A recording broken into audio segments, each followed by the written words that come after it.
बुद्धीचा पालट धरारे काही, बुद्धीचा पालट धरारे काही, मागुता हा नाही मनुष्य देह, आपुल्या हिताचे न होती सायास, गृहदारा आस धन वित्त, अवचित निदान लागले हे हाती, भोगावी विपत्ती गर्भवास, यावे जावे पुढे ऐसेचे कारण, भोगावे पतन नरकवास, आपुल्या हिताचे न होती सायास, गृहदारा आस धनवित्त, तुका म्हणे धरी आठवया देही, तुका म्हणे धरी आठवया देही, नाही तरी काही बरे नव्हे, आपुल्या हिताचे न होती सायास, गृहदारास धनवित्त.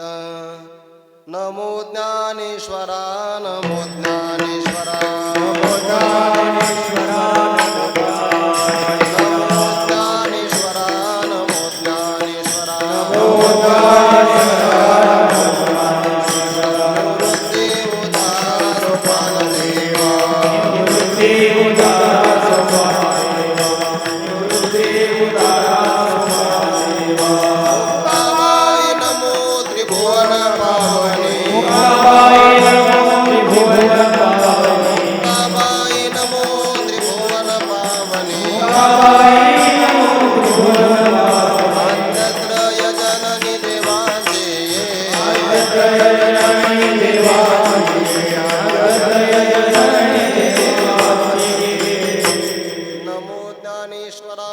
ज्ञानेश्वरा, निवृत्ती उदारा सोपान देवा, मुक्ताबाई नमो त्रिभुवन पावनी, आद्यत्रय जननी देवांची जयांची केलिया स्मरण, होय सकळ विद्यांचे अधिकरण, तेच वंदू श्रीचरण श्री गुरूंचे, ते नमस्कारुनी आता, बुद्धीचा पालट धरारे काही, मागुता हा नाही मनुष्य देह, आपुल्या हिताचे न होती सायास, गृहदारा आस धनवित्त. प्रस्तुत प्राप्त प्रसंगी कैवल्य साम्राज्य चक्रवर्ती विश्वमौली ज्ञानोबाराय, शांती ब्रह्मसंत श्री एकनाथ महाराज, वैराग्य रागरशिक जगदवंदे जगद्गुरु श्री संत तुकोबाराय आदी करून या विश्वातील ज्ञात अज्ञात दृश्य दृश्य कोटीतील सकल संत महापुरुषांच्या परमकृपाशीर्वादाने आज या धर्म मंडपामध्ये उपस्थित आपणा सर्वांच्या अंतकरणामध्ये विराजमान सर्व व्यापक परमात्म्याच्या सेवेकरिता म्हणून घेतलेला अभंग वारकरी संप्रदाय रूपी मंदिराच्या कलशस्थानी विराजित वैराग्य रागरशिक जगदवंदे जगद्गुरु श्री संत तुकोबार यांच्या गाथेतील उपदेशपर प्रकरणातला 5 चरणाचा हा अभंग असून प्रस्तुत अभंगातून जगद्गुरु श्री तुकोबाराय मानवी देहामध्ये आलेल्या जीवाने आपल्या हितासाठी प्रयत्न करावा, त्या प्रयत्नाकरिता पहिल्यांदा आपल्या बुद्धीत परिवर्तन करावं, आणि हे परिवर्तन जर त्याला या जन्मात करता आलं नाही तर आगामी जन्मात त्याला काय काय धोका पत्करावा लागू शकतो याचा गोड तुकोबारा आजच्या अभंगातून विचार सांगतात. या अभंगावर काही विवेचन करण्यापूर्वी 2 शब्दाचा परिहार देणं महत्त्वाचं आहे. आजची ही आपली कीर्तन सेवा नैमित्तिक कीर्तन सेवा आहे. कैलासवासी हरिभक्तीपरायण कोंडिबा लक्ष्मण चोरघे यांचंही प्रथम पुण्यस्मरण, आणि त्या पुण्यस्मरणाच्या निमित्ताने आज संपूर्ण परिवारातून त्यांच्यावर प्रेम करणारा इष्टजन सगळा समूह त्यांच्या माध्यमातून मला ही सेवा प्राप्त झाली. विठ्ठल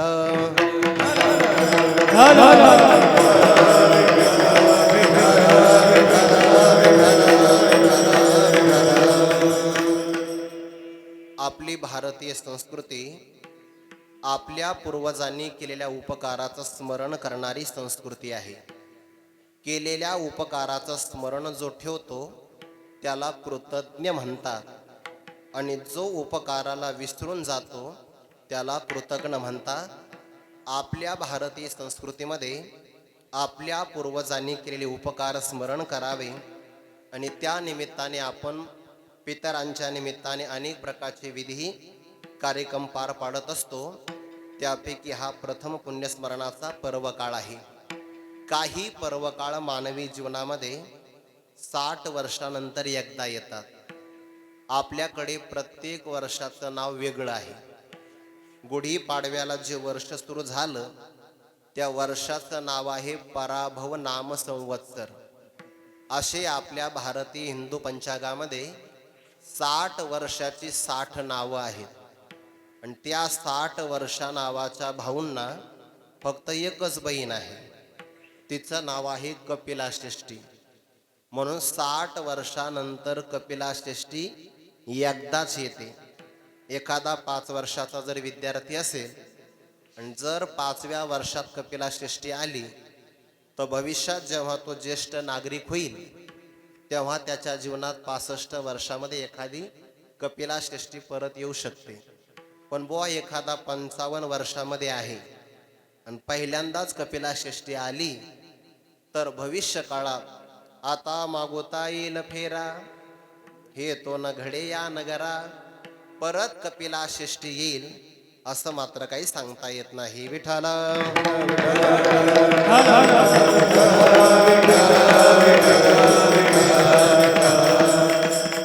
काही पर्वकाळ 60 वर्षाने येतात, काही पर्वकाळ 3 वर्षाने, जसा की अधिक मासाचा पर्वकाळ पुढे येणार आहे.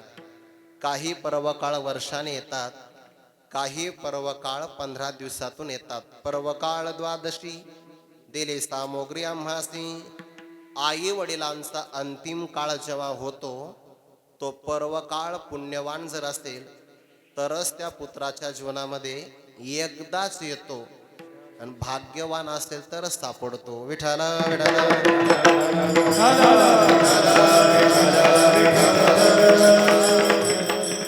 असा पर्वकाळ ज्या परिवाराला प्राप्त झाला त्या निमित्ताने ही आपली सेवा आहे. सेवेच्या निमित्ताने आपणा सर्वांच्या चरणारविंदी मनोभावे अभिवादन करून अभंग चिंतनाला प्रारंभ करतो. मस्तक माझा पायावरी, मस्तक माझा पायावरी, या वार करे संतांचा, या वार करे संतांचा,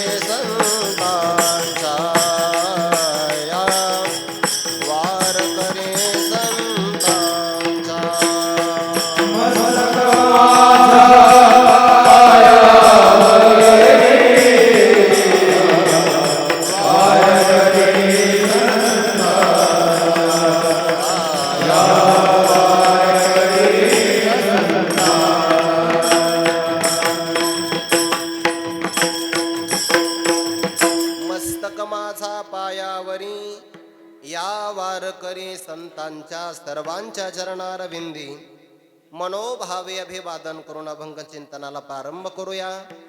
शास्त्रामध्ये कर्माचे 2 प्रकार आले आहेत. एक आहे निषिद्ध कर्म, दुसरं आहे विहित कर्म. शास्त्राने जे करू नका म्हणून सांगितलं त्याला निषिद्ध कर्म म्हणतात आणि जे करा म्हणून सांगितलं त्याला विहित कर्म म्हणतात. निषिद्ध कर्म मनुष्याने करू नये, त्यातून त्याला पाप भोगावं लागतं. विहित कर्मात पुन्हा 4 प्रकार होतात. नित्य कर्म, नैमित्तिक कर्म, काम्य कर्म आणि प्रायश्चित्त कर्म.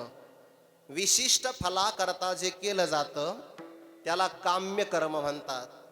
चुकून आपल्या हातून पाप घडलं, पापातून सुटका होण्याकरता प्रायश्चित्त कर्म करावं लागतं.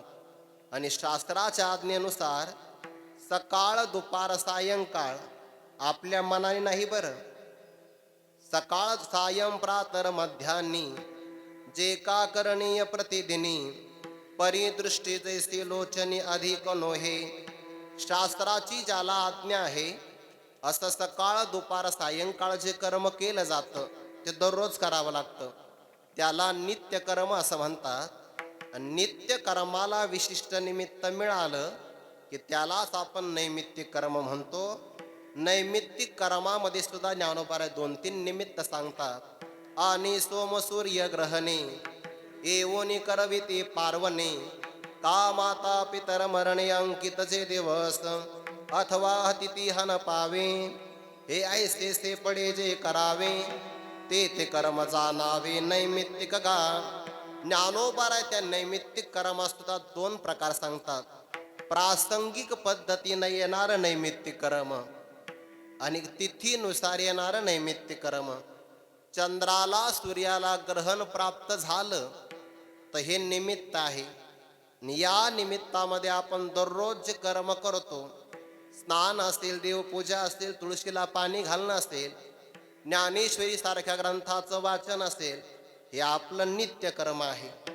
पण तेच कर्म जर आपण ग्रहणात केलं तर त्या नित्य कर्माला निमित्त मिळाल्यामुळे त्याच्या फलामध्ये अत्यधिक प्रमाणामध्ये वाढ होते. हे आहे चंद्र आणि सूर्यग्रहण आल्यानंतर. किंवा आपल्या आई वडिलांनी ज्या तिथीला देह ठेवला ती तिथी वर्षात परत आल्यानंतर जेही आपण कर्म करतो त्याला सुद्धा नैमित्तिक कर्म असं म्हणतात. आज आपण आपल्या असणाऱ्या एका महापुरुषाच्या पुण्यस्मरणाच्या निमित्ताने कीर्तन नावाचं कर्म करतो आहे. एरवी आमच्या जीवनामध्ये कीर्तन म्हणजे नित्य कर्म आहे, पण आज मात्र नैमित्तिक कर्म. विठाला विठाला.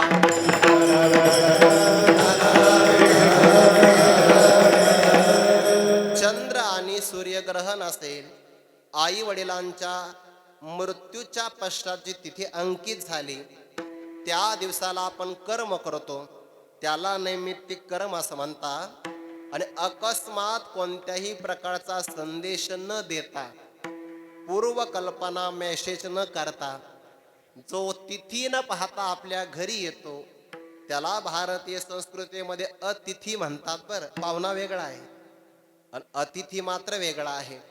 अतिथीचा स्वागत सत्कारा करता जे आपण करतो त्याला सुद्धा नैमित्तिक कर्म असं म्हणतात. शास्त्राचा विचार असा आहे की मनुष्याने निषिद्ध कर्म करू नये, काम्य कर्मालाही स्पर्श करू नये. चुकून निषिद्ध झालं तर प्रायश्चित्त कर्म करावं. हे जे नित्य नैमित्तिक अनुष्ठेय आवश्यक, नित्य आणि नैमित्तिक कर्म मात्र अवश्य आपल्याला अनुष्ठेय आहे. मनशुद्धीच्या मार्गी जैवी जयी व्हावे वेगी, तै कर्म सबळा लागे आळसून की जे. ज्याला अंतःकरण शुद्ध करायचं असेल त्याने आपल्या जीवनातलं नित्य आणि नैमित्तिक कर्म करण्यामध्ये आळस करू नये. ज्याला आपलं पोट भरायचं असेल त्याने स्वयंपाकात आळस करू नये. म्हणे महाराज स्वयंपाक तर येत नाही, मग जो स्वयंपाक करतो त्याच्या हातून खावं. भांडे घासण्यात आळस करू नये. विठ्ठल विठ्ठल.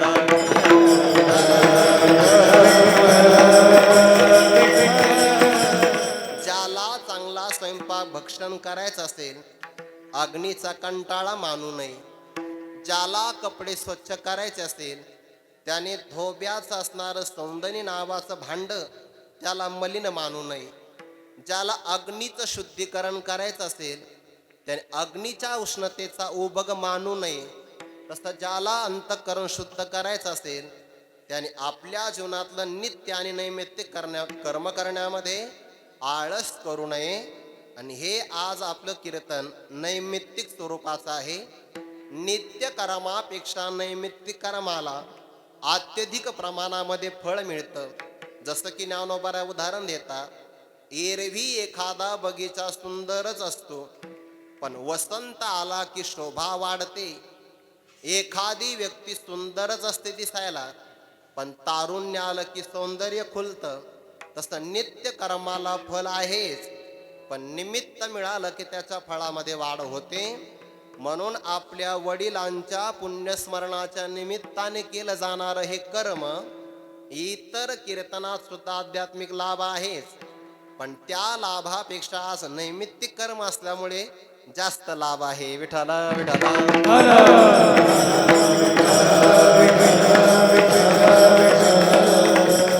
आपल्या भारतीय संस्कृतीच्या परंपरेनुसार मनुष्याने काही आपल्या वाट्याला आलेले जे कर्तव्य कर्म आहे ते कर्तव्य कर्म करण्यामध्ये टाळाटाळ करू नये, नाही तर त्याला पितरांचा आशीर्वाद मिळत नाही. याकरिता आपण पहिला अध्याय अवश्य पाहायला पाहिजे बरं.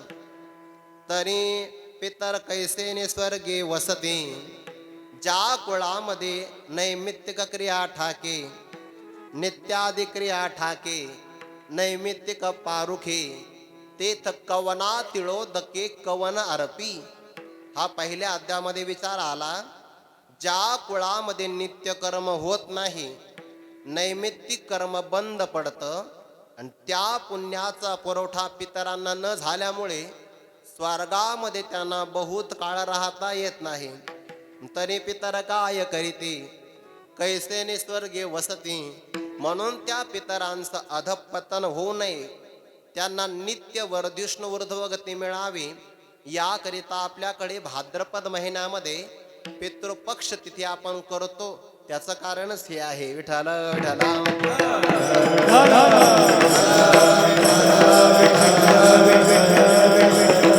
या परंपरेचा संदर्भ घेऊन आपण वारकरी संप्रदायाचे अनुयायी असल्यामुळे आपण वारकरी संप्रदायिक कीर्तनाचं आयोजन करतो.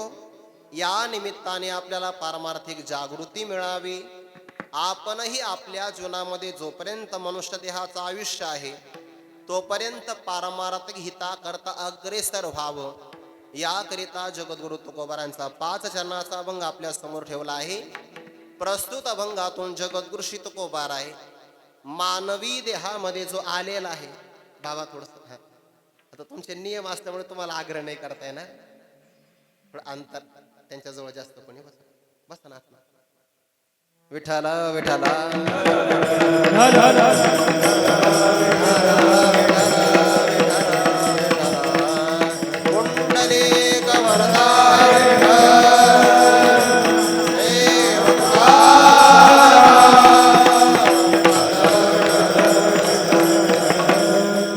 एखाद्या प्रसंगाला एखादं लोखंड मलिन असतं, पण त्या लोखंडाला परिसाचा स्पर्श झाला तर त्या लोखंडाचं सोनं होतं. आज माझं सोनं झालं तर त्याला कारण ते असतील, आणि एवढं करून लोखंड लोखंडच राहिलं तर दोष माझा नाही, परिसाचा राहील. विठ्ठल विठ्ठल.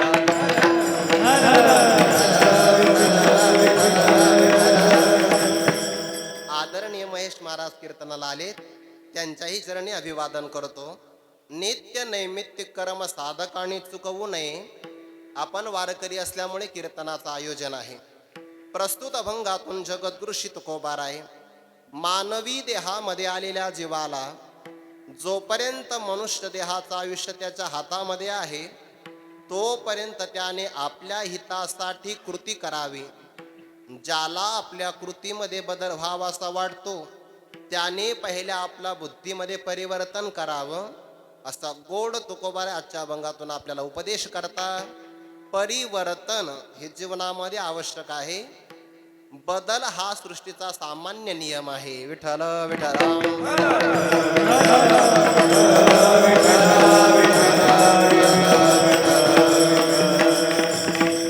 बदल हा कधीच बदलत नाही, बाकी सगळं बदलतं.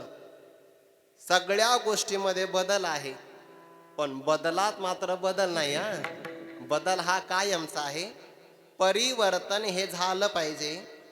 जुन्या गोष्टी सगळ्या ग्राह्य नसतात आणि नवीन गोष्टी सगळ्या त्याज्यही नसतात. जुन्या गोष्टीत काही काही लोक या बाबतीतले टिकून राहतात. बरं, आपण म्हणलं सप्ताह थोडा बदल करा, नाही नाही नाही असं नाही करायचं. जुनं चालत आलेलं आहे, जुनं सगळं ग्राह्य नसतं. पण याचा अर्थ असाही नाही की मग कार्यक्रमाचं पूर्ण स्वरूपच बदललं पाहिजे, असाही त्याचा अर्थ नाही. बरं, काही काही लोक फारच बदल करतात. इतका बदल की असं वाटतं आपण सप्ताहालाच आलो का दुसरं कशाला आलो. विठ्ठल विठ्ठल.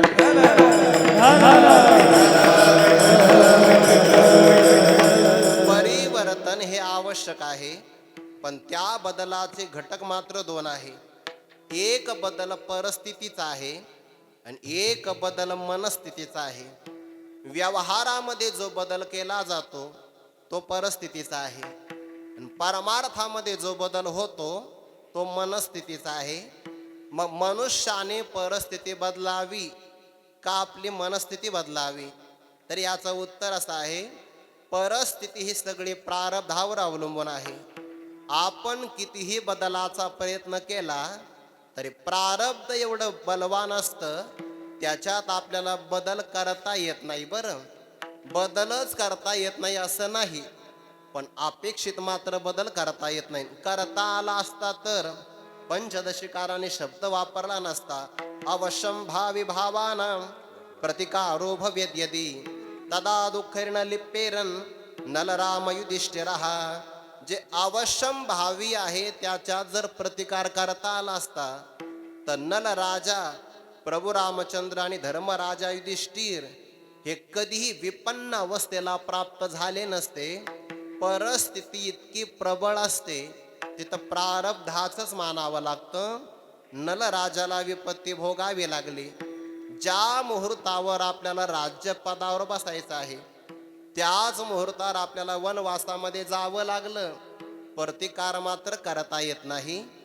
धर्मराजा जिंकण्यासाठी खेळत होते, पण परिस्थिती अशी आहे की जो त्यांनी डाव मांडला त्या डावामध्ये त्यांना अपयशच मिळालं.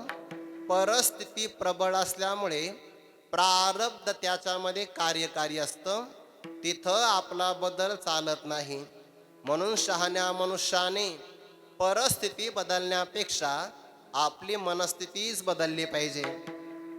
ज्याच्या जीवनात परिस्थिती बदलली तरी मनस्थिती बदलत नाही तो मनुष्य विचारी असतो. कल्पना करा ना तुम्ही, ज्या मुहूर्तावर आपल्याला राज्यावर बसायचं आहे, अयोध्येच्या राज्यपदावर, आणि त्याच मुहूर्तामध्ये आपल्याला वनवासामध्ये जाण्याची आज्ञा मिळते, किती वाईट वाटलं असतं आपल्याला.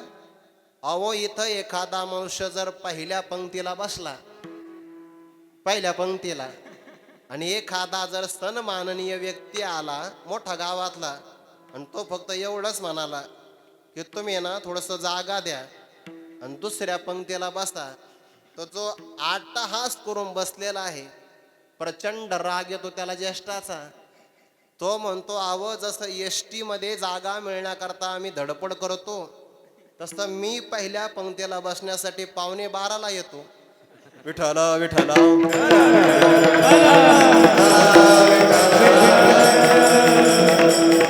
आणि इथं पहिल्या पंक्तीला येऊन तुम्ही मला दुसऱ्या पंक्तीला बसा म्हणतात. मनुष्याला राग येतो बघा.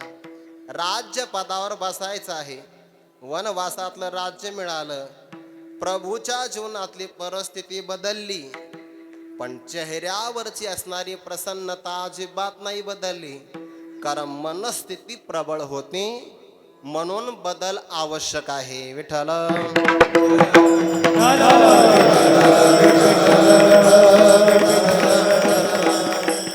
बदल मनुष्याने करावा.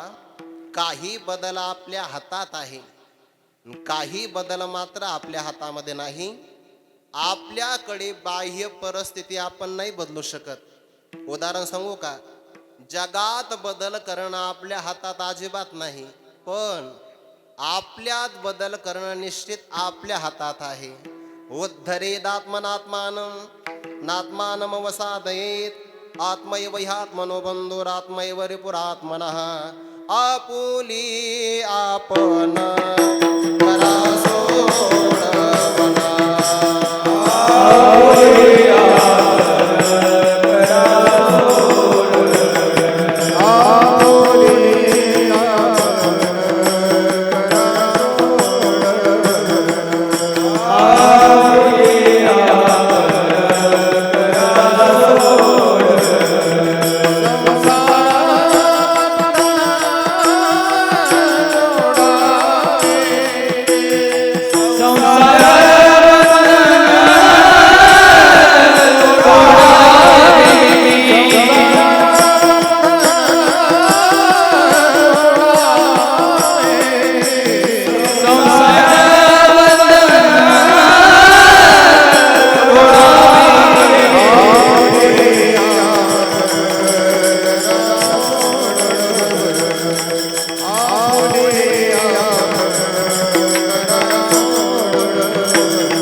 भगवान गीतेमध्ये प्रतिपादन करतात, आपुली आपण करा सोडवन, संसार बंधन तोडा वेगी, उद्धरेत आत्मानात्मानम नात्मानमवसादयेत.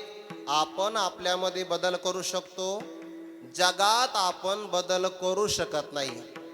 जगातला बदल आपल्या हातात नाही, आपल्यात मात्र आपण बदल करू शकतो. त्यातही आपण आपल्या देहात बदल नाही करू शकत. देहात नाही बदल करू शकत, मेकअप करू शकतो. विठाला विठाला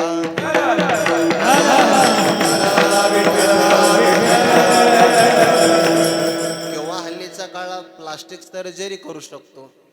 हा बाह्य बदल आहे. देहात तुम्ही बदल नाही केला तरी देहात आपोआप बदल होणारच आहे.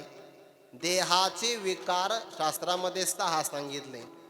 त्याच्या क्रमात काही मतभेद आहे. अस्ति, जायते, वर्धते, विपरिणमते, अपक्षीयते, विनश्यति, असा काही ठिकाणी क्रम आहे. अस्ति आणि जायतेमध्ये क्रमात बदल आहे, पण देहाचे विकार 6 आहे. देहाचं सूक्ष्म अस्तित्व आहे. देह जन्माला येतो, जायते म्हणजे जन्माला येतो, वर्धते अन्न पाण्यावर वाढतो, पण नुसता वाढतच नाही, विपरिणमते कालांतराने बदलतो. चौथा बदल आहे बदल होण्याचा. अपक्षीयते ठराविक काळाने घसरण होते. मनुष्य म्हणतो मी कसा दिसत होतो, आता कसा दिसतो, अपक्षीयते. आणि कालांतराने झाडाचं पिकलेलं पान जसं खाली पडावं तसं कालांतराने मृत्यूला प्राप्त होतो. देहामध्ये 6 प्रकारचे बदल आहे. अस्ति, जायते, वर्धते, विपरिणमते, अपक्षीयते आणि सरते शेवटी विनश्यति. ज्याच्यात बदल होतो, जो क्षणाक्षणाला बदलतो, त्याला संसार म्हणतात. तैसीच याची स्थिती नासत जाय क्षण क्षणाप्रती, मनोनिया ते म्हणते अश्वत्थः. जगातही बदल होतो, टाळता येत नाही. जगाचा एक अंश देह असल्यामुळे यातलाही बदल आपल्या हातात नाही. अजिबात आपल्या हातात देहाचा बदल नाही.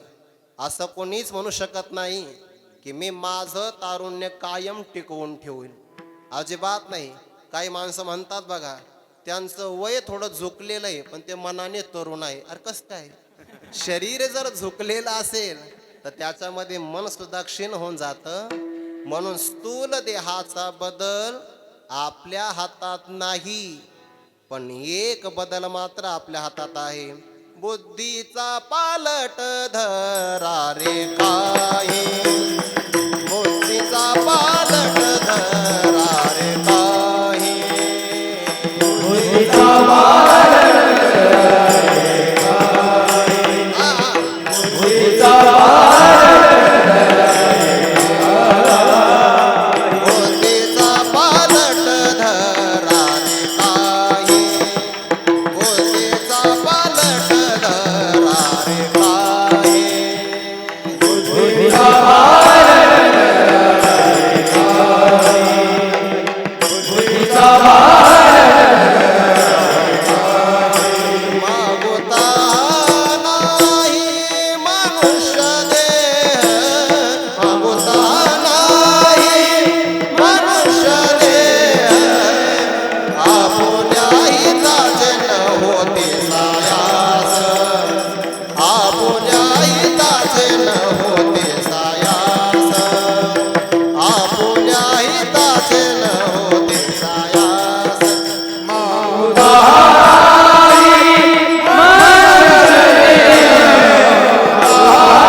काही बदल आपल्या हातात आहे, काही बदल आपल्या हातात नाही. साधी चाल होणं हे माझ्या हातात होतं, यांनी ठाईची केली.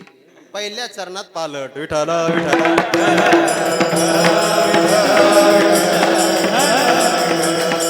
बुद्धीचा पालट धरारे काही, बुद्धी सूक्ष्म देहामध्ये येते. बदल परमार्थामध्ये वरचा अपेक्षित नाही. वरचा बदल जर एखाद्याने केला तर तो दांभिक स्वरूपाचा बदल होऊ शकतो. बदल विठ्ठल विठ्ठल.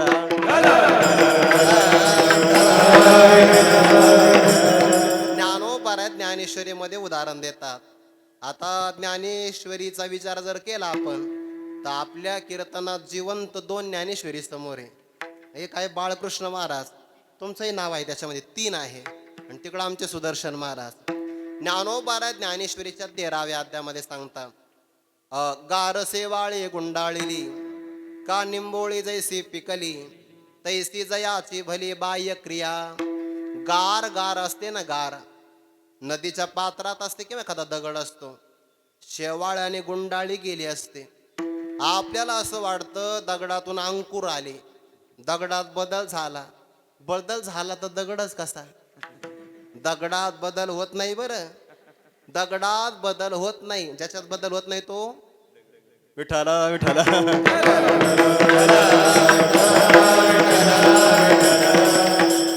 ओ शताब्दीच्या शताब्दी निघून जातात, बदल नाही होत.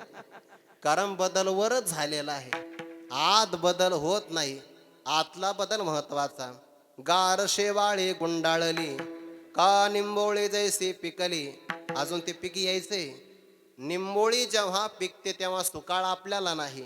निंबोळी या मोडोने आला, तरी तो कावळी अंशीची सुकाळू झाला. तैसा भक्तीहीन वाढीनला दोषाची लागी. जेव्हा ती निंबोळी पिकते, पिकल्यानंतर त्याची साल पिवळ्या रंगाची होते. सामान्यतः कोणतंही फळ पिकलं की त्याची पहिल्यांदा साल पिकते आणि ते गोड लागतं. पण याही नियमाला 2 अपवाद आहे. निंबोळी आणि लिंबू यांची साल जरी परिपक्व पिवळ्या धमक रंगाची झाली तरी हे आतून पिकत नाही, हे वरून पिकलेले असतात. वरचा बदल नाही महत्वाचा, आतला बदल महत्वाचा आहे. आणि म्हणून आतल्या बदलाशिवाय वरचा बदल काही कामाचा नाही. आत तसाच आहे, वरचा बदल केला दांभिकपणाचा फक्त ढोंग आहे. विठ्ठल विठ्ठल.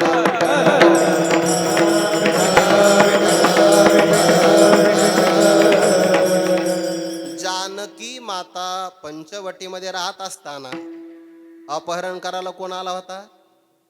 रावण. रावण आला होता का? अहो साधू आला होता, साधू. रावण कस काय म्हणता तुम्ही? रावण आला असता तर कळाला असता ना. कळाला नसता का? तो रावण जानकी मातेनं लग्नात पाहिला होता, ते धनुष्य उचलायला नव्हता आला का तो? आणि मग तो जर रावण आला असता तर जानकी मातेनं नक्की ओळखला असता. बरं, रावणाला धनुष्य उचलू नये याकरता प्रार्थना करणारी जानकी माताच आहे. आणि तोच रावण तुम्ही म्हणता पंचवटीत आला. रावण नव्हता आला, मग साधू आला होता. साधू का साधूच्या वेशात रावण आलता? रावण आत होता आणि साधू बाहेर होता. बाहेरचा बदल केला होता रावणाने, आतला नव्हता केलेला. आणि जर आतून साधू झाला असता तर तो जानकी मातेचं अपहरण करू शकला नसता. उलट तो म्हणला असता, या नाशिक भागामध्ये आपण एखादा नवीन आश्रम काढू. विठ्ठल विठ्ठल.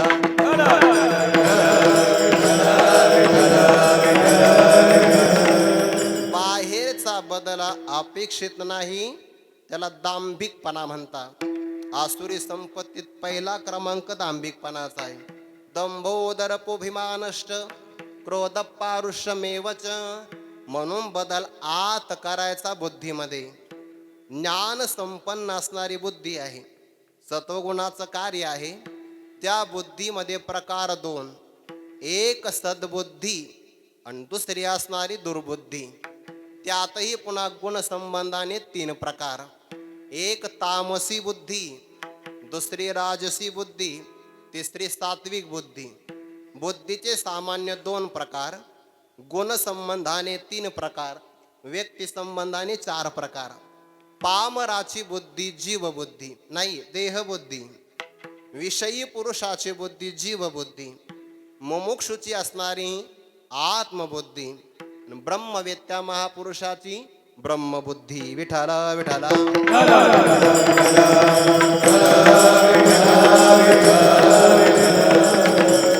पण बदलाला सुद्धा सीमा आहे बरं, सीमा आहे.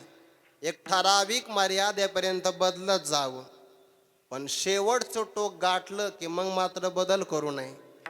एखादी व्यक्ती पामर अशी तर विषयी झाली पाहिजे, विषयीतून साधक झाली पाहिजे, साधकातून मुक्त महात्मा झाली पाहिजे, मुक्त महात्म्यातून भक्त झाली पाहिजे, पण भक्त झाल्यावर मागं नाही आली पाहिजे. इतका बदल अपेक्षित आहे. आणि या सगळ्या बदलाला कारण आहे आपली आतली बुद्धी. ज्याची बुद्धी बदलते त्याची वृत्ती बदलते, ज्याची वृत्ती बदलते त्याची कृती बदलते, ज्याची कृती बदलते त्याचं चारित्र्य बदलतं, ज्याचं चारित्र्य बदलतं त्याचा प्रभाव बदलतो. विठाला.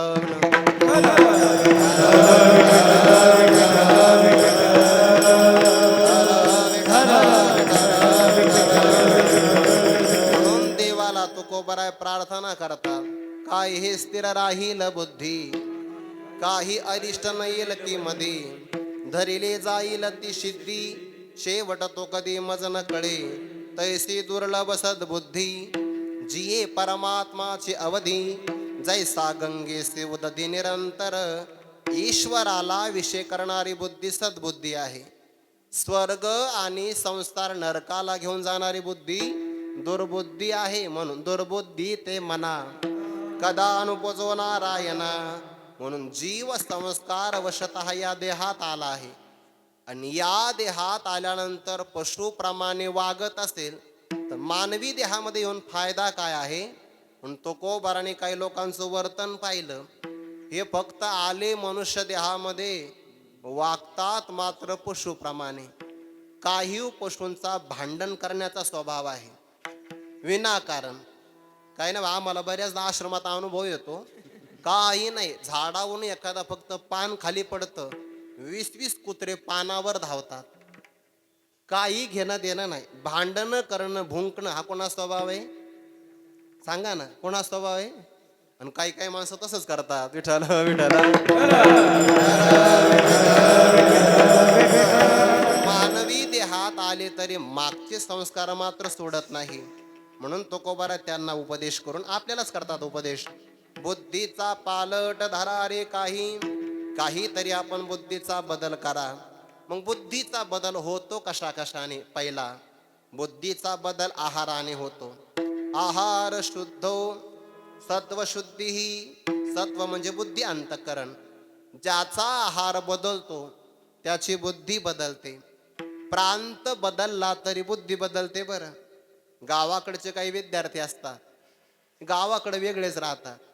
गावाकडचे विद्यार्थी कसे राहतात ते लाईव्ह नाही सांगता येत. आता ते बंद केल्यावर मग ऍक्शन करून सांगता येतं. विठाला विठाला.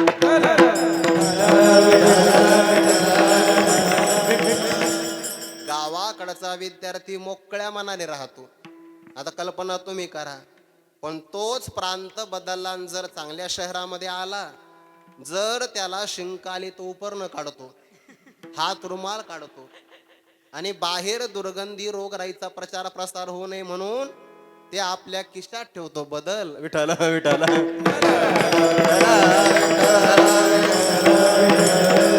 प्रांत बदलला तर बदल होतो, आहार बदलला तरी बदल होतो, संगती बदलली तरी बदल होतो. बरं, संगती बदलली पाहिजे. ध्यानाने सुद्धा बदल होतो. ध्यानी ध्याता पंढरी राया, ध्यानी ध्याता पंढरी राया, ध्यानी ध्याता पंढरी राया,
बदलते, प्रांत बदलला तरी बुद्धी बदलते, ध्यान केल्यानंतर बुद्धी बदलते बरं.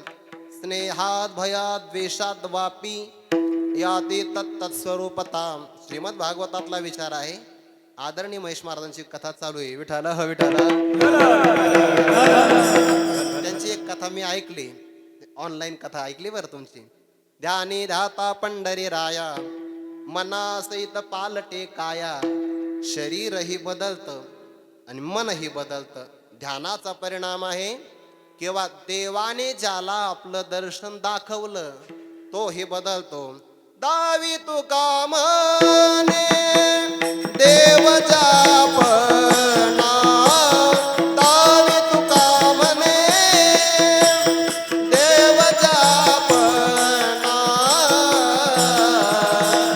पालटे क्षणा माझे का, पालट क्षणा माझे का.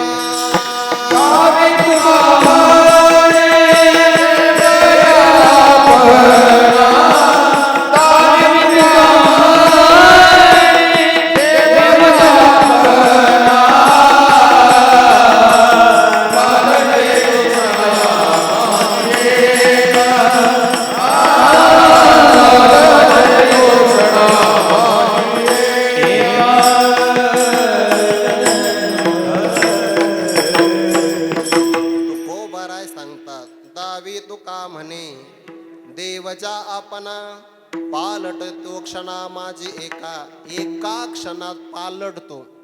पण देव ज्याला दर्शन दाखवित तो. सेना महाराजांच्या दरबारात राहायचे. त्या राजाला फक्त एकदाच दर्शन. पालटला किंवा मंगळवेड्याचे दामाजी पंत ज्यांच्या दरबारात राहायचे, फक्त एकदा झाला महार पंढरीनाथ. एकच दर्शन दाखविलं, राजा बदलला. राजा बदलला म्हणजे गादीवरून नाही बदलला, स्वभावात बदलला. विठ्ठल विठ्ठल.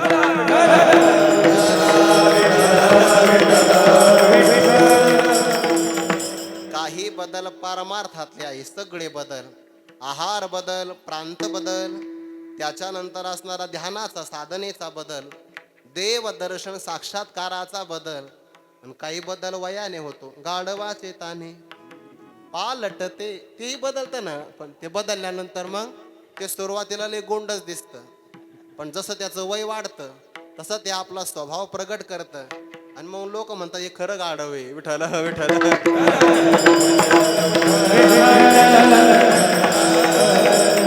बुद्धीचा पालट, आतला बदल महत्वाचा आहे. हे सगळे बदल आपण केले पाहिजे. पहिल्यांदा आपला आहार बदलला पाहिजे बरं. आपण मानव आहोत आणि शाकाहार हाच आपला आहार आहे. आपलं स्वयंपाकघर हे स्मशान भूमी होऊ नये. मला वाटतं यापेक्षा अत्यधिक स्पष्ट बोलण्याची गरज नाही. आपलं स्वयंपाकघर हे देवघर व्हावं, तिथं नैवेद्य तयार व्हावा, नक्की तिथं प्रेत गाडले जावे. ज्याचं स्वयंपाकघर देवघर आहे त्याला आपल्या घराचं मंदिर करायचा वेळच लागणार नाही. बदल इथून आहे. पहिला आहारात बदल करा, प्रांत बदल, वाचनाचा बदल, ध्यानाचा बदल, बुद्धीचा पालट. आणि तो झाला तरच आपल्यात बदल होतो. नाहीतर मग बदला करता स्पर्धा चालू आहे सध्याला एवढी स्पर्धा आहे. आपण किती बदललो आतून हे कोणी नाही दाखवत, बाहेरून मात्र स्पर्धा आहे. बाप रे बाप. हे सगळे जे वापरले जातात ना घटक, त्याच्यात लय प्रकार आहे, पण ते सुज्ञास सांगणे न लगे इतके बाहेरचे बदल केले जा. लोकांनी आपल्याला मोठं पारमार्थिक म्हणावं, या बाबतीत आमच्यातही स्पर्धा आहे. विठ्ठल विठ्ठल.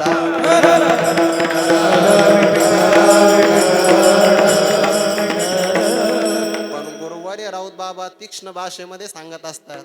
आता तो अधिकार बाबांचा आहे. बाबा म्हणत असतात लोक त्याच्या पाया पडतात, त्याचं मन म्हणतो तू नालायक आहे. विठ्ठल विठ्ठल.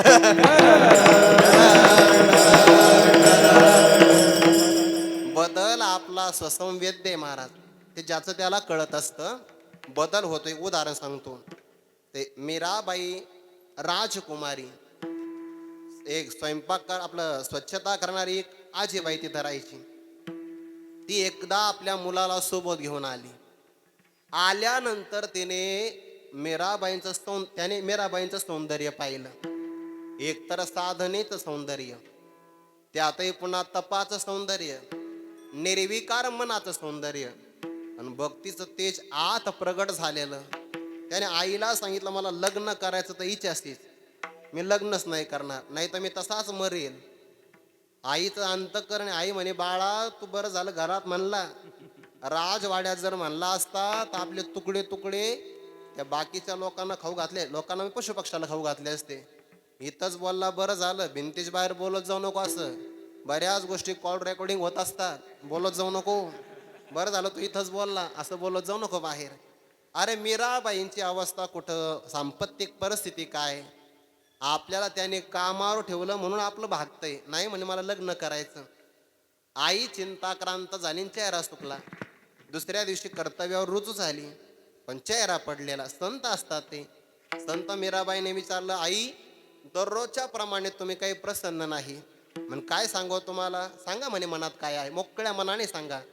नाही म्हणे, अभय दान देत असाल तर सांगते, सांगा म्हणे. अभय दान दिलं. माझा मुलगा तुमच्याशी विवाह करण्याचा हट्ट धरतोय.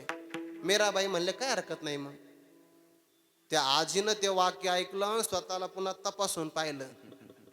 मीराबाईन माझ्या मुलाशी लग्न करायला एका पायावर तयार, म्हणे हो तयार. ते मुलगा 2-3 दिवस जेवलेला नव्हता. लग्न म्हणलं की तो उभाच राहिला. राहतात काही काही उभा, ते गोष्टच तशी महाराज, उभा राहिल्याशिवाय होतच नाही. विठाला विठाला लग्न कीर्तन निवडणूक याला उभाच राहावं लागतं, बसून नाही चालत, ते उभाच राहावं लागतं त्याला. एका पायावर लग्नाला तयार झाला. आई सोबत आला, मीराबाईंनी लग्नाला तयार आहे म्हणून तयार आहे, पण आपली एक अट आहे. म्हणजे काय, भगवान श्रीकृष्णाचे समोर मंदिर आणि मूर्ती आहे, पापणी सुद्धा लवली नाही पाहिजे, खंड पडता कामा नये. या क्षणापासून 7 दिवस फक्त नामस्मरण करायचं. आणि जर पापणी लवण्याचा अवकाश एवढा जरी खंड पडला तर तीक्ष्ण तलवारवरून कोसळेल आणि शरीराचे 2-2 तुकडे होऊन जातील. तो मला फक्त 7 दिवस कष्ट आहे, फक्त सप्ताह झाला कालाच मग. विठाला विठाला काला म्हणजे ऐक्य, ऐक्य म्हणजे लग्न ना. बस आपलं सप्ताह झाला. 7 दिवस कष्ट करायला काय हरकत आहे. 7 दिवसानंतर जर नारळ मिळत असं तर विना घ्यायला काय हरकत आहे. 7 दिवसाचे कष्ट आहे म्हणे, आपल्याला काय हरकत आहे. 7 दिवसापर्यंत साधना सुरू झाली, पण विषयाला अंतकरणात थारा नाही. परिणाम असा झाला, तो जिथं बसला ते मंदिर देवाचं आहे. ज्या परिघामध्ये वलयात बसला ते मीराबाईंच्या साधनेचं वातावरण आहे. आणि तिथं अन्न पाण्याच्या संबंधाने विकार निर्माण व्हायला जागाच नाही. 7 दिवसानंतर मीराबाईने त्याला समाधीतून जाग केलं. म्हणे मी लग्नाला पुष्पमाला घेऊन तयार आहे, तू तयार आहे का. तो म्हणला आता मी नाही तयार. तुम्ही आता तयार असाल. म्हणे का तयार नाही. आता माझं लग्न झालं कोणाशी, भगवान श्रीकृष्णाशी. 7 दिवसात बुद्धीचा बदल, बुद्धीचा पालट. धरारे काही, पण काही बदल ठराविक देहातच करता येतात बरं, बाकीच्या देहात बदल करता येत नाही. याच देहात बदल होतो आणि ठराविक वेळेतच बदल होतो, नंतर बदल होत नाही. एखादी वेल असते, त्या वेलीला आकार ती कोवळी जोपर्यंत आहे तोपर्यंतच आकार देता येतो. नंतर जर त्याचं खोड मजबूत झालं तर ते मोडतं, पण त्याला आकार नाही देता येत. बऱ्याचदा कधी कधी त्याला आकार द्यायला गेलेले निराकार होऊन येतात, त्याला आकार नाही मिळत. विठाला विठाला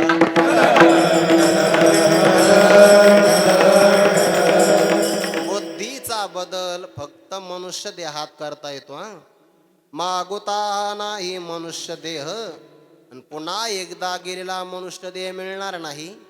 मागुता हाच जन्म पावशी, भोगिले सुख दुःख जानशी. हे तो न घडे रे सायासी, कार्यांध होशी जाणून या. लक्ष 84 न चुके फेरा, गर्भवासी आतना थोरा. एवनी पडसी संदेह पुरा, ओळसा थोर माया जाळी. परत संधी नाही मिळत. मागुता म्हणजे पुन्हा एकदा. पुन्हा हा मनुष्य देह मिळत नाही, कितीही प्रयत्न करा नाही मिळत. फक्त संधी एकदाच आहे. परत आपण जरी इच्छा केली तर हे मात्र देवाच्या हातात. पशुच्या देहात फक्त भोग भोगता येतो.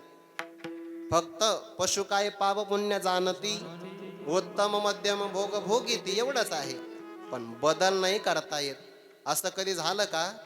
पशुच्या समोर आपण हिरवा चारा टाकला बैलाच्या समोर, आणि त्याने असा विचार केला का अर्धा आपण आता खाऊ, अर्धा सायंकाळी ठेवू, किंवा फार झाला तर आपला सोबती दररोजचा आपण सोबतच चालतो, शेजारच्या बैलाला अर्धा देऊ, असं बैलाला कधीच वाटत नाही. कारण त्याचा पशुदेह आहे. त्याच्या देहात त्याच्या बुद्धीत बदल त्याला नाही करता येत. पण मानवाला मात्र बदल करता येतो. ज्याच्यात हा बदल होतो तो देह. एखादा म्हणला मी उद्या बदल करेल, भविष्यात बदल करेल, निवांत बदल करेल. उद्याचा क्षण आपल्या हातात येत नसतो.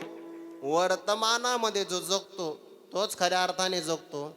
भविष्याचे माथा भजन नेदावे सर्वथा. म्हणून उद्या परमार्थ मी करील असा अजिबात म्हणून काही माणसं म्हणा असं मस्त एकदा सगळं घडीला लागलं ना, निवांत परमार्थ करू, सगळ्यांची घडी बसते आणि काळ आपली घडी पाहतो. घडी घडी काळ वाट याची पाहे, अजून किती आहे अवकाश. मानुष्य देह परत मिळणार नाही, मागवता हा नाही मनुष्य देह. म्हणून बुद्धीचा बदल पालट याच देहामध्ये आपण करावा. म्हणजे महाराज आम्ही बुद्धीचा बदल सोडून इतर प्रयत्न केले तर आपुल्या हिताचे नवदिसायास,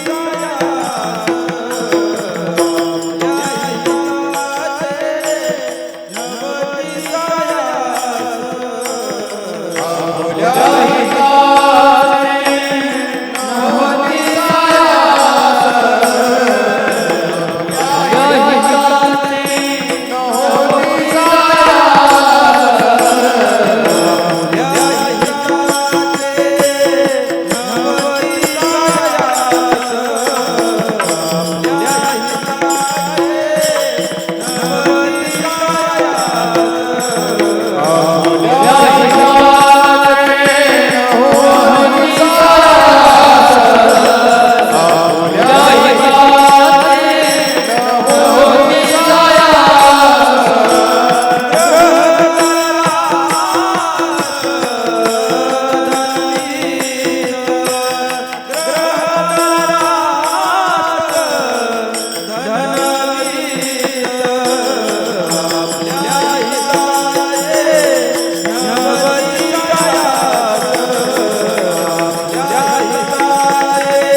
हिताचे न होती सायास, गृहदारास धनवित्त. हे तुम्हाला दिसायला बरं वाटतंय, आणि या हारांचं वजन केलं तर नक्की माझ्या निम्म्या वजना एवढं असेल. पण हे हार नाहीत, या हारातलं प्रत्येक फुलातली प्रत्येक पाकळी तुम्हा सर्वांचा आशीर्वाद आहे. विठ्ठल विठ्ठल.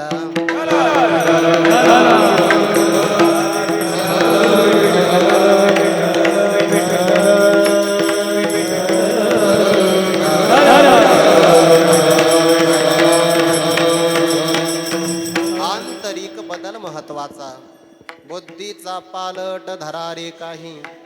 आवाज नका करू. माग होता हा नाही मनुष्य देह. मग या देहामध्ये इतर प्रयत्न केले जातात.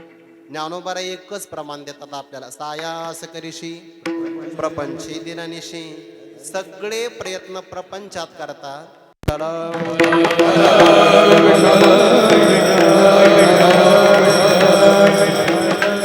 जितका जागरूक प्रपंच केला जातो तितका सावध परमार्थ केला जात नाही. गुरुजनांच्या मुखातून ऐकलं आहे, मनुष्य आपलं चांगलं तारुण्य प्रपंचाला देऊन टाकतो, चांगलं तारुण्य, आणि सुकलेलं वार्धक्य देवाकडे देतो. किती वाईट आहे.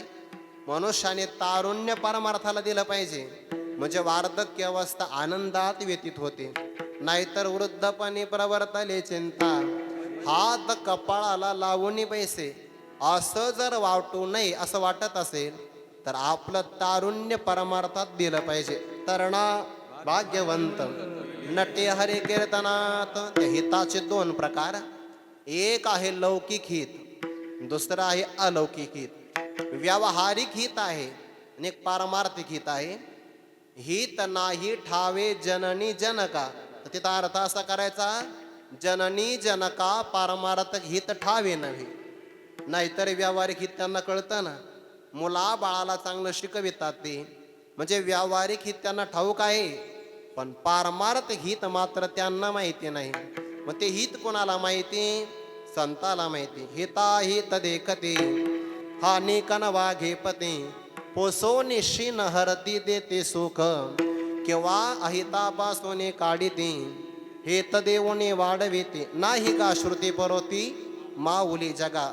पारमार्थिक हित फक्त शास्त्राला देवालाच माहिती, संतांना माहिती, जीवाला माहिती नाही. म्हणून आपुल्या हिताचे न होती सायास, गृहदारास धनवित्त विस्तार नाही करत.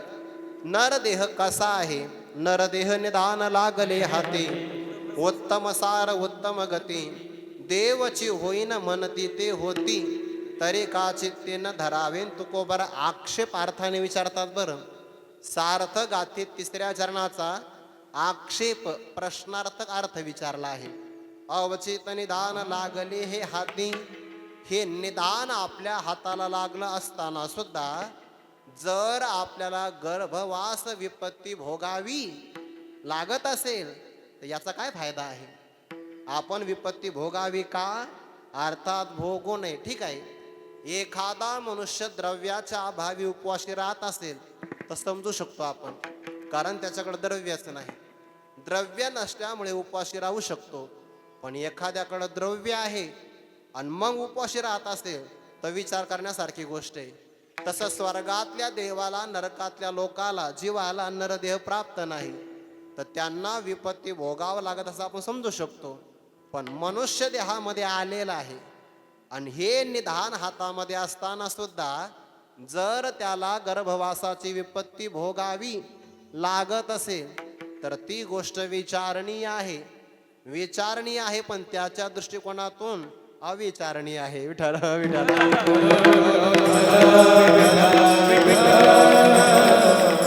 जी वस्तू सहसा मिळत नाही, देवाच्या कृपेने मिळते.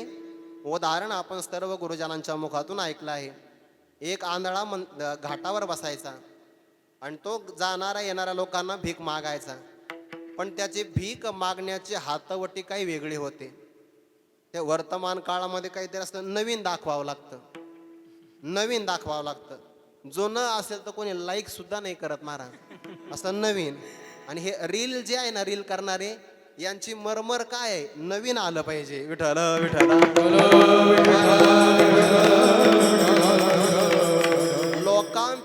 काहीतरी वेगळं. मग बाकीचे आंधळे भिकच मागायचे, तोही भिकच मागायचा, पण तो थोडा छंदी होता, छंदी. टाळी वाजवायचा असं वरती आणि मग भीक मागायचा. आंधळाच होता. योगायोगाने सापडू नये सगळ्या चाप्टर पक्षी कावळा धूर्त सगळ्यात. ते पक्षामध्ये कावळा धूर्तय. ते 4 पशुमध्ये बहुतेक लांडगा किंवा कोल्हा धूर्तय. आणि मानवामध्ये सुद्धा आहे बरं ते. माणसामध्ये पण एक मनुष्य धूर्तय आणि स्त्रियांमध्ये पण आहे, पण ते कीर्तनात नाही, नंतर सांगेल. विठ्ठल विठ्ठल. तो विचार सुभाषितामध्ये आला आहे. टाळी वाजवायचा आणि टाळी वाजवता वाजवता कावळा सापडला. त्या देशातल्या राजाला औषधाकरता कावळ्याची गरज असेल. जुन्या काळात त्यांनी दौंडी पेटवली. कोणी जर कावळा विकत देणार असेल तर द्या. सायंकाळपर्यंत घाटावर आले. त्या आंधळ्याच्या बगळ्यात कावळा दाबून ठेवला होता. दुपारी 12 वाजता पकडला होता त्याने. 6 वाजेपर्यंत तुरुंगवास. बिचारा कावळ्याने दमच कसा काढला काय माहिती. काढला असन तर त्याचं काय आहे, सावळा तावडी सापडला. तेवढ्यात त्या असणाऱ्या द्वारपालांनी राजाच्या सेवकांनी विचारलं, कावळा विकायचा का? आयुष्यात कधी विकलाच नव्हता. पकडलाच नव्हता तर विकायचा काय प्रश्न आहे? म्हणे हो विकायचा आहे. केवढ्याला देणार? ते शिपाई विचारतात, याने विकला नव्हता ना, तुम्हीच भाव सांगा, तुम्हीच ठरवा. ते म्हणाले 11,000 देऊ. सुरुवातीला 11,000. कावळा म्हणला तुम्हाला काही व्यवहार कळतो का? बहुतेक तुम्हाला व्यवहार कळत नाही. 11,000 कुठं कावळा येत असतो का? शिपाई म्हणले आता कावळा तर पाहिजे, आणि 11,000 तर काही येत नाही. शिपाई म्हणले 51 देतो. आपल्याला कुठं खिशातून द्यायचंय, गावाची देणगी आपलं राजाच्या कोशातूनच द्यायचंय ना. विठ्ठल विठ्ठल.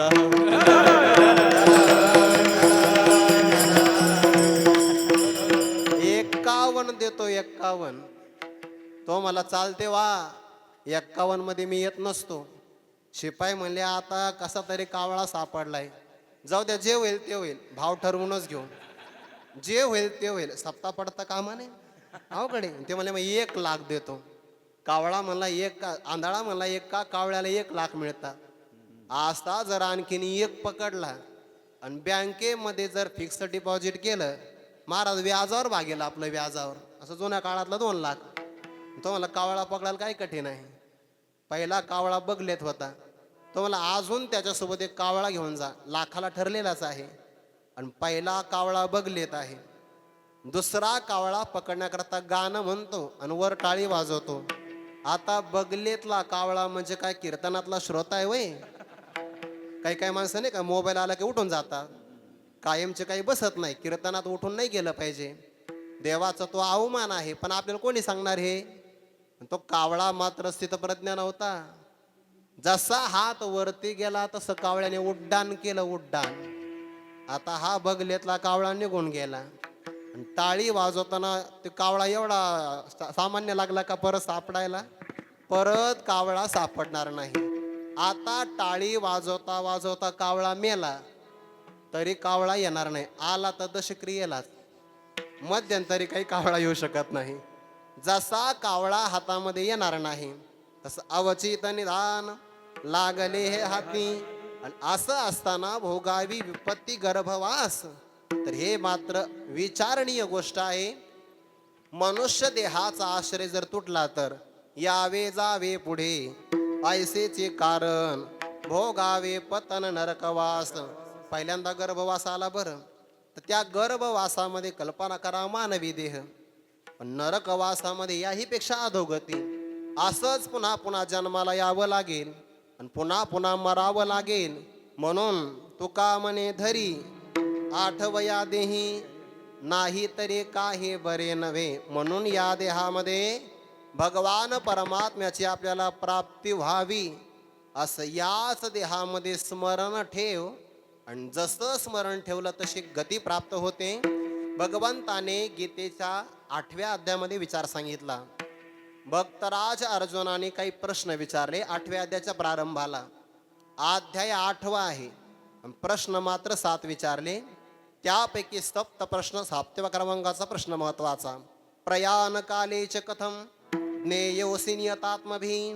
देवा ज्याने आपलं अंतकरण संयमित केलं आहे, अशा साधकाला प्रयाण काल प्राप्त झाला तर तुला त्याने कसं जाणावं. कारण प्रयाण कालात देह साथ देत नाही, इंद्रिय टवटवीत नसतात, मन व्याकुळ झालेलं असतं, बुद्धीला स्मृती घडत नाही. अशा काळात प्रयाण काळामध्ये तुला कसं जाणावं, तुझी प्राप्ती कशी करावी. भगवंताने त्याला सामान्य उत्तर दिलं, अरे अर्जुना, मी सगळ्या जीवावर एक कृपा केली आहे. प्राण जाण्याच्या प्रसंगाला अंतकाळ म्हणतात. आणि या अंतकाळामध्ये जर माझं स्मरण करून एखादी व्यक्ती जर देह सोडत असेल तर अंतिम काळाच्या स्मरणाने जे त्याला आठवतं तशीच त्याला गती प्राप्त होते. अंतकालेच मामेव स्मरण मुक्त्वा कलेवरम यप्रयाति समद्भावम यात्य नास्त्यत्र संशयः अगांतीची आमती साजपन पुढील गती. असाही एक विचार आहे, मरणी जया जे आठवे तो तेची गती ते पावे. मनोनी सदा स्मरावे माती चितवा. मरणाच्या प्रसंगाला जे आठवतं तीच गती प्राप्त होते. याकरिता उदाहरण आहे, आपण फोटो काढायला जातो. जुन्या काळामध्ये फोटो काढायला लोक जायचे, आता फोटोग्राफर घरी येतात. कारण का, सगळ्यांच्या मोबाईलमध्ये कॅमेरा आलेला आहे. कधी कधी कीर्तन आपलं महेश महाराज कमी होतं, पण फोटो जास्त काढावे लागतात. बऱ्याचदा मी एकदा कीर्तन केलं आत्ता या मागच्या आठवड्यामध्ये. कीर्तन 7 ते 9 झालं आणि फोटो काढेपर्यंत 9:30 वाजले. मी म्हणलं यापेक्षा कीर्तनच केलं असतं बरं झालं असतं. एरवी तरी आपण 9:30 पर्यंत थांबलोच होतो. सगळ्यांच्या मोबाईलमध्ये आता कॅमेरा आला. पण ते कॅमेरा काढत असताना त्याच्या वेगळ्या वेगळ्या काय म्हणतात, पोज म्हणतात का, हा अँगल पोज, काय काय शब्द असं आपल्याला माहिती नाही. पण ते म्हणतात इकडं पहा, खाली पहा. त्या खाली पाहण्यात पण प्रकार आहे. जास्त खाली नाही पाहायचं, फक्त हनवटी खाली गेली पाहिजे. विठाला विठाला.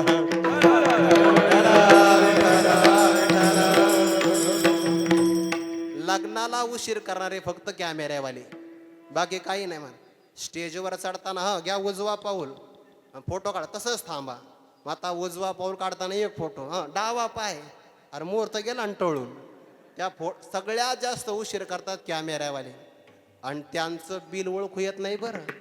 आपण मंडपावाला ठरवू शकतो, आपण आचारी ठरवू शकतो, कॅमेरेवाल्याला नाही ठरवू शकत किती द्यावं लागेल. केव्हा कळतं ते, जेव्हा ते एवढं वजनदार पुस्तक मिळतं ना तेव्हा कळतं. विठाला विठाला. कॅमेरावाला म्हणतो आपल्याला, तुम्ही तयार आहात का. हो तयार आहे. आणि त्याने त्या कॅमेऱ्याचं बटन दाबणं, प्रकाश चमकणं, तेवढ्यात आपल्या नाकावर माशी बसणं. जसं एखाद्या पुरुषाने ते नाक मुरडावं आणि तेवढ्यात तो प्रकाश चमकावा, आता फोटो तसाच येणार. आता त्याच्यात बदल नाही होणार. दुसरा काढू शकता तुम्ही, पहिला जो काढला त्याच्यात बदल नाही. तसं मरणाच्या प्रसंगाला जर तुम्हाला संसार आठवला तर संसारच आहे, आणि देव जर तुम्हाला आठवला तर तुम्ही देवच होणार. म्हणून तुका म्हणे धरी आठवया देही. पण मरणाच्या प्रसंगाला देव आठवा असं वाटत असेल तर आयुष्यभर देव आठवला पाहिजे. जितेने अवसरे जे आवडोनी जीवी उरे, तेची मरणाची मेरे फार हो लागे. आणि मरणी जया जे आठवे तो तेची गती ते पावे. मनोनी सदा, शब्द कसा आहे, मनोनी सदा स्मरावे माती चितवा. विषयाचा आठव न धरता भगवंताचा आठव ठेवावा, भगवत प्राप्ती होईल. आणि भगवत व्यतिरिक्त जर इतर आठव केला तर नाही तरी काही बरे नव्हे. मग काही बरं होणार नाही. भरत राजाने राज्य त्याग केला. वनात गेले तर वनात राज्य नाही आठवलं, वनात पत्नी पुत्र मंत्री कोणी आठवलं नाही, फक्त एक हरण आठवलं. मग आता एवढी तपश्चर्या असताना हरण आठवलं तर पुढचा हरणाचा जन्म मिळाला. आपल्याला तर काय काय आठवेल बाप रे बाप, सांगता येणार नाही. मला तर वाटतं ते मोबाईलची पिन सुद्धा आपल्याला आठवते की काय माहिती. विठाला विठाला.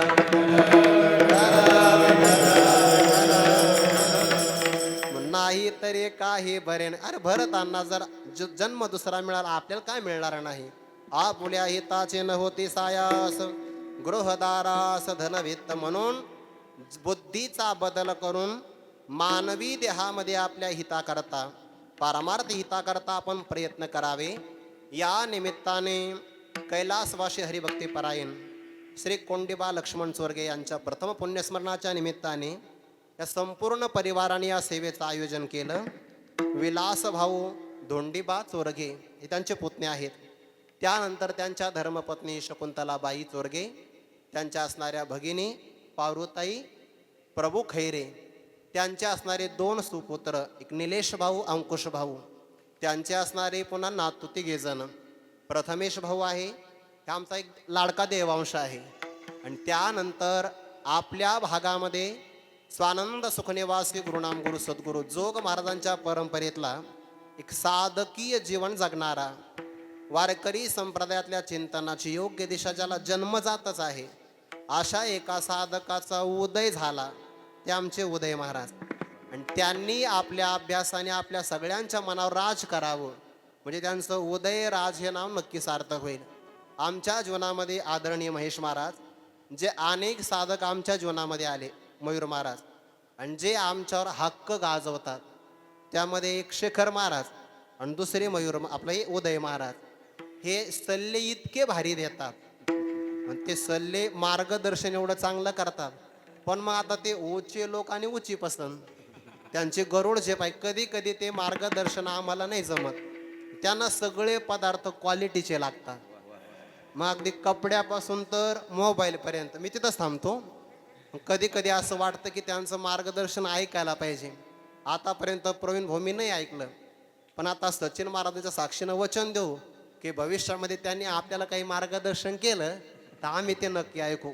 ते 2 जण सल्ला मला बरोबर देतात, पण कधी कधी आम्ही नाही ऐकत.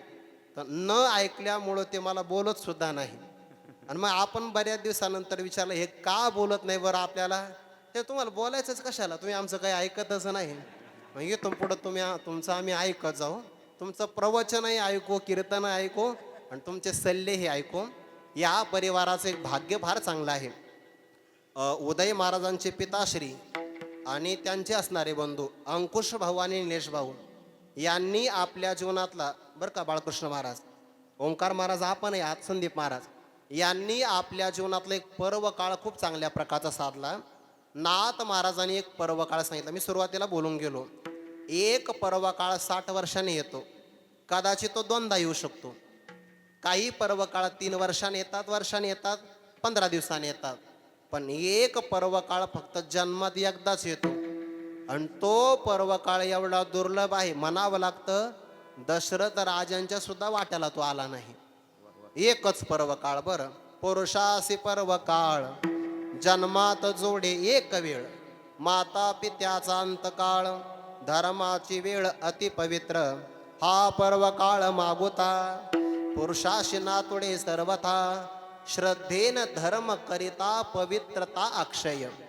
आई वडिलांचा अंतकाळ होत असताना मुलांनी तिथं हजर राहणं हा पर्व काळ आहे. आणि हा पर्व काळ सगळ्यांच्या नशिबात नसतो. बरं, श्रद्धापूर्वक धार्मिक कार्य केलं तर ते पुण्य अक्षय होऊन जातं. आणि हे पर्व काळ या कुटुंबाला तो प्राप्त झाला. हा पर्व काळ साधायचा असेल तर आई वडील घरी असावे लागतात, मुलगाही घरी असावा लागतो. सगळ्यात महत्त्वाचं आहे, मुलगा घरी आहे, विदेशात आहे, आणि आई वडील जर वृद्धाश्रमात असेल तर पर्व काळ साधत नाही. म्हणून घरी आई वडील वृद्ध जरी असेल तरी ते आपल्या घरातच राहिले पाहिजे. वाक्य बोलून जाऊ का? आपल्या घरात आई वडील नाही राहिले पाहिजे, आई वडिलांच्या घरात आपण राहिलं पाहिजे. तर हा पर्व काळ आहे. तो का म्हणे, धरी आठवया देही, नाही तरी काही बरे नव्हे, आपुल्या हिताचे न होती सायास, गृहदारा आस धनवित्त, झालेली सेवा ही सर्वांच्या चरणी.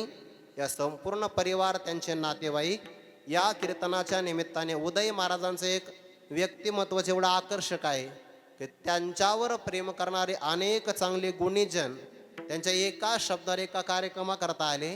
नाहीतर हा कालावधी कार्यक्रम सोडून येण्याचा नाही. हा चैत्रापासून तर हनुमान जयंतीच्या पुढे महिनाभर फार व्यस्त आहे. जसं एखादा नेता निवडणुकीच्या अगोदर धामधुमीत असतो तशी आमची पण काही काय अवस्था असते.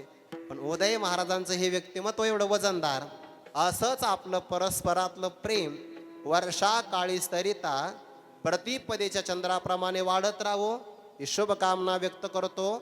आणि आदरणीय हरिभक्ती प्रेममूर्ती महेश महाराज माकणीकर आले. संत परंपरेचे उत्कृष्ट पायके, उत्कृष्ट कीर्तनकार आहे. मला असं वाटलं होतं ते जर लवकर आले असतं त्यांनाच आपण फेटा बांधा लावला असता. पण उदय महाराजांनी सांगितलं त्यांना 10 वाजता आरोग्याच्या संबंधाने काही औषधोपचार घ्यावे लागतात. मग येणार आहे तर मग बरं झालं, त्यांच्यामुळे मला थोडा आधारही मिळाला. प्रभू तुम्ही महेशाची या मूर्ती आणि मी दुबळा रचितसे भक्ती मनोनी बोल जरी गंगावती तरी स्वीकाराल की ज्ञानेश्वर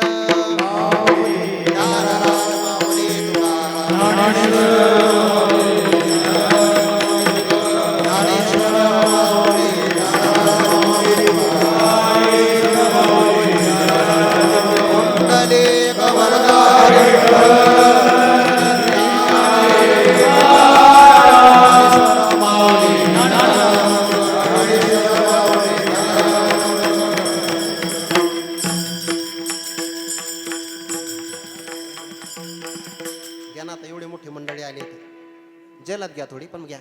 म्हणा सद्गुरू महाराज, सद्गुरू महाराज आले.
विठ्ठल जय